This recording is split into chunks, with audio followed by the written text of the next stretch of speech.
Hi everyone, it's Michelle from Scrap Secrets and welcome to another crafty video. So this video is part of a Hop with the Creative Arts collaboration, and hopefully you guys will hop along with us. I'll have the person who's next in the hop tagged below, so head over there after you watch my video for more creative inspiration. The theme of this hop was color, so it's a very broad theme, and I can't wait to see what everyone else does. So if you're new to my channel, thank you so much for stopping by, and if you like what you see, hit the subscribe button, and let's get to it. So let's talk about color. So what I chose to do was how I pick colors, especially when I'm in a rut. A lot of times when I'm doing feminine cards, it's pinks and purples, and masculine cards, it's blues and greens. So how do I break out of that rut and out of my comfort zone, which for me, a classic introvert, my comfort zone is, where I like to be. So how do I decide to do something with like oranges and reds and yellows or bright colors? So I will show you guys how I try to get out of my rut. I'm not always great, but I do have a couple of tips for you. So the first thing I wanted to show you guys are my ink swatches. Now I have two different methods that I've done for these, both similar, but I use two different systems to keep them in. So if you look behind me, and I did show these on my craft room tour videos, these are my distress inks and my distress oxides, these first two right here. The other ones back here, these are all of my hybrid dye inks, and I sort of have those done, but I just wanted to show you this method because I like this method better. These are file folders that I got at Target last year at the end, their back to school sale. They were maybe 10 cents, I think, so probably next week I'll go and get a couple more. And I cut up little pieces of white cardstock and then just ink blended onto them to get color swatches. So what's great about this is, one, it's a storage system because it keeps the little foams in here for the ink blending tools, which I don't use as much anymore, but I used these a lot last year until I got the makeup brushes. If you want to see that, there's a video on that one too. But I do keep them in here, and I do still use these. I just don't use them as frequently as the makeup brushes because it's easier to clean the makeup brush than it is to keep changing these foams because the foam ink gets all over your hands. But anyway, I still do use these, and what's great about these is even if I take the little ink foams out of here, what you can do is pick a couple colors that you like and pull them out and put them next to each other and see how they're gonna look next to each other, which is great. Now you can do it on, like the Distress Oxides would look awesome if you did them on black so you could see what the color ink looks like.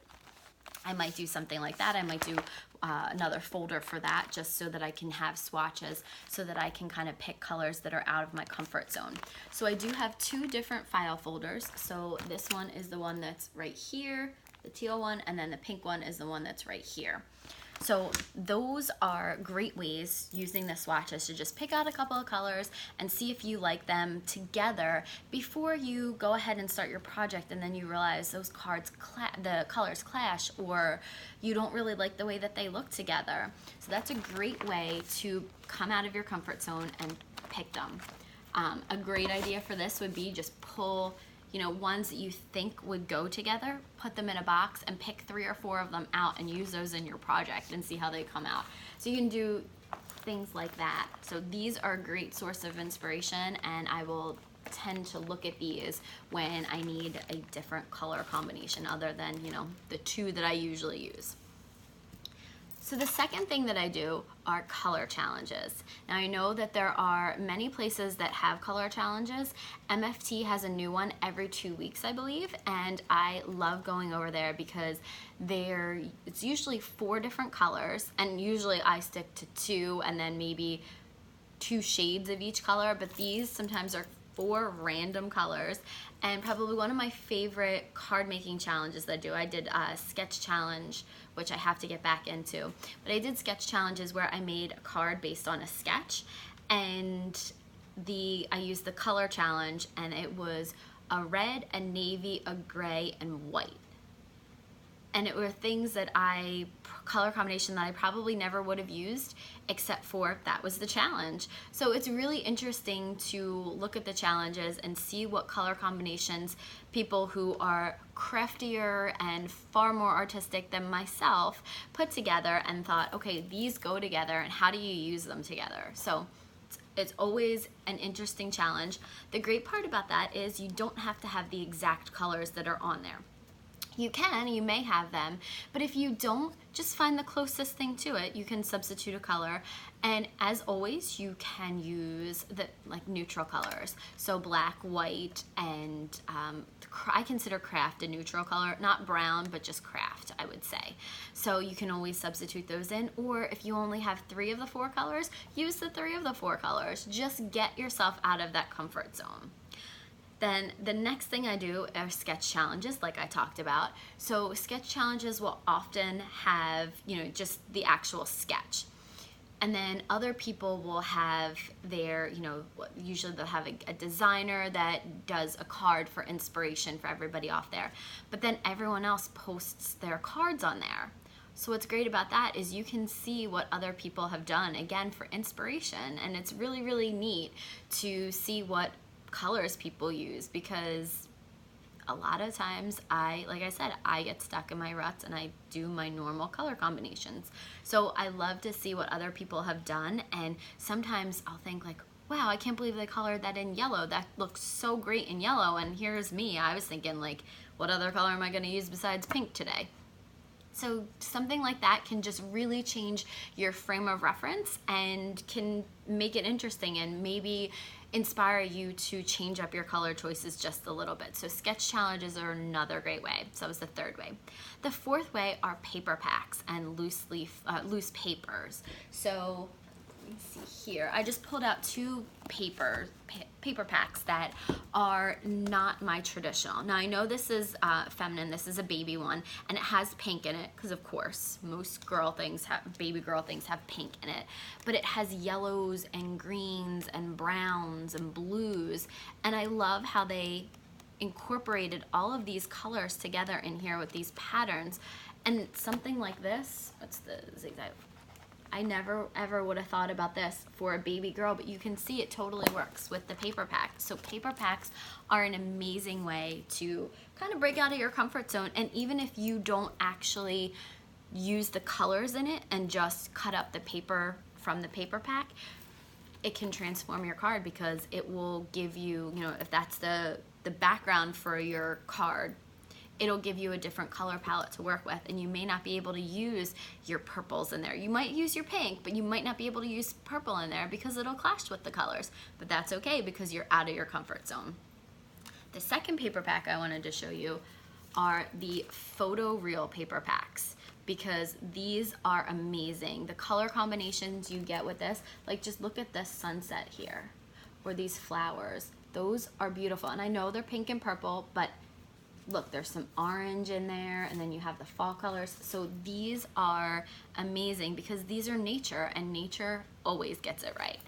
Always gets good color combinations. So if you look in here, there are so many different color combinations that you can find that can give you inspiration, and these are kind of done by season. So if you're looking for a specific summer color, summer pattern, or palette, you can look in here and see. Another great thing besides these, just as a side note, take pictures of the night sky or the sunrise, because again, nature never gets it wrong, and there are some of the most beautiful sunrises and sunsets that I've seen, and I wish that I had more wall space in this craft room, and I would blow up a bunch of the beautiful sunrises and sunsets that I've been able to take pictures of. I'm very fortunate to live I'm not on a hill, but I have 3 floors, so when I'm up on my 3rd floor, there's really, really pretty views of the sky, and we've seen some amazing, amazing sunsets. So that's just a side note, but nature always has some amazing color combinations. Okay, the 5th thing that I wanted to talk to you guys about are kits.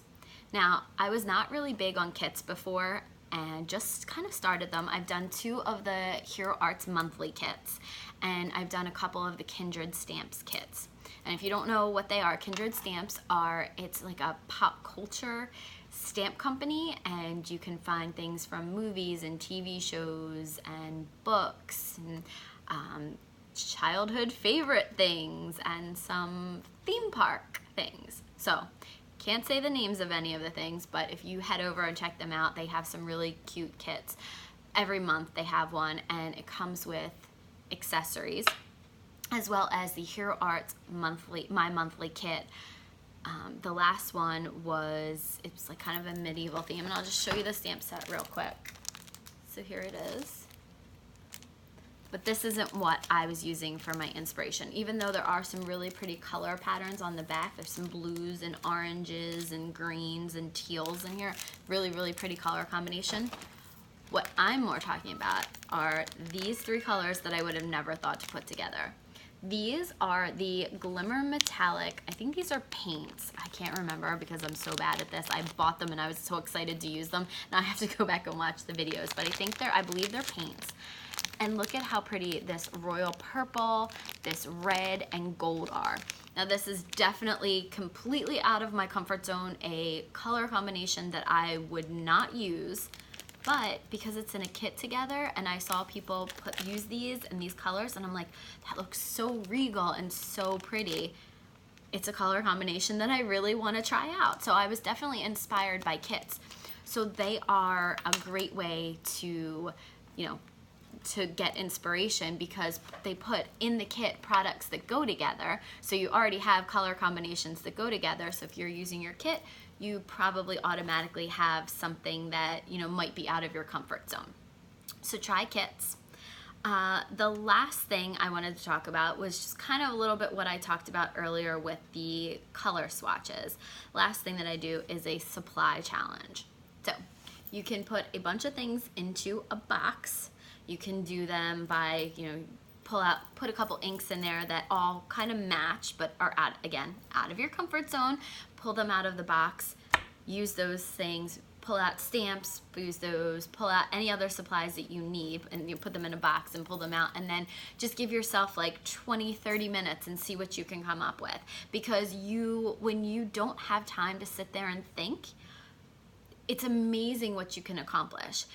To me, I almost equate it to when kids color, except for my niece Madeline.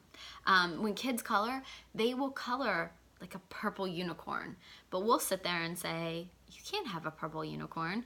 My niece Madeline does that too. She's 5 and she's very specific. If that's what color, if the unicorn is pink on there, you can't do a purple unicorn. Like, it has to be that. But every other kid that I've ever known is like, why couldn't you have a purple unicorn? And it makes you think, yeah, well, why couldn't you? So your brain just kind of, part of it shuts off, and another part, the creative part, just takes over and says, okay, I only have 20 minutes to make something. Let's just make it. And I only have these supplies. What can I do with it? And I think that sometimes that kind of jumpstarts your creativity and gives you a different mindset, so that you can be creative and do something that you normally wouldn't do. So it's all about pushing the boundaries, coming out of your creative comfort zone. And I know that for a lot of us, that is really, really hard to do. For me especially, I'm right there with you guys. It's very, very difficult for me to break out of that pinks and purples, blues and greens, but I'm really, really trying. So let me just show you guys a couple of things that I've done recently, and 2 typical ones, and then ones that I pushed myself a little bit with. So this one is with MFT dyes, and I just, pinks and purples, absolutely. And then here's my dad's birthday card, which I still haven't given to him, which is terrible because his birthday was the middle of August, but blues and greens. These just happen to be his favorite colors, but it also happens to be my go-to masculine cards. Then I have this card that I did, and I was like, okay, let me use bright, bold colors, because if you look, I usually go for more of like a pastel-y color. These ones were bright and bold, and that's not like me. And that's another thing you can do, is if you're always choosing this, if you're too afraid to break out of that pink and purple, if you're always in that pastel baby color, try doing something crazy like this. Like, use the Hero Arts, which one is this? The Ultra Pink. This is bright, like neon hot pink. Use something like that. Kind of like my nail color. But use something like that. Change it up. Or if you are such a bright person, try using like pastel-y, light, maybe more neutral colors. You can break it up and do something like that. So I did this. This was a little bit more bold. And then I did this, which these are actually, it's a yellow and an orange. And on this black cardstock, it looks almost like bronze and silvery. So I know I've shown these in other videos before, but break out of your comfort zone. Use, you know, you would never be able to tell that if I did blues and greens on this, you wouldn't be able to tell because it's on a black background. So, you know, you can sort of break out of your comfort zone, or you can really break out of your comfort zone. So it's just up to you. Maybe start with something like this with just using a different color background and see what you get, and then work your way up to something like this that's, you know, opposite of what you normally would do. But hopefully that helps you a little bit with trying to pick colors, you know, especially when you're in a rut and you just feel like you're choosing the same colors over and over again, because I feel like even though the image may be different, I feel like my cards, I make the same thing over and over again. Hopefully this will help you guys break out of that. So hopefully you guys enjoyed this video. I know that there was no actual card making in it. It was just me talking. I am going to come back. I do have a ton of things I ordered. I'm recording this Labor Day weekend, and there are a ton of sales, crafty sales, so I have a lot of new haul videos coming. They may actually appear before this video, but I do have a lot of stuff I ordered from a new company. And so I have a lot of stuff coming, and I think that I'm going to still do a video like I did the last time, where when I get them, I make some projects with them, or at least stamp them out so you guys can see what they look like. So thank you guys so much for watching. If you're new to my channel, please hit that subscribe button. I would love to have you guys following me, and you know, if you guys have any comments or questions about anything that I discussed or anything in my other videos, feel free to reach out and I will get back to you. Thanks for watching, and I'll see you guys again real soon. Bye!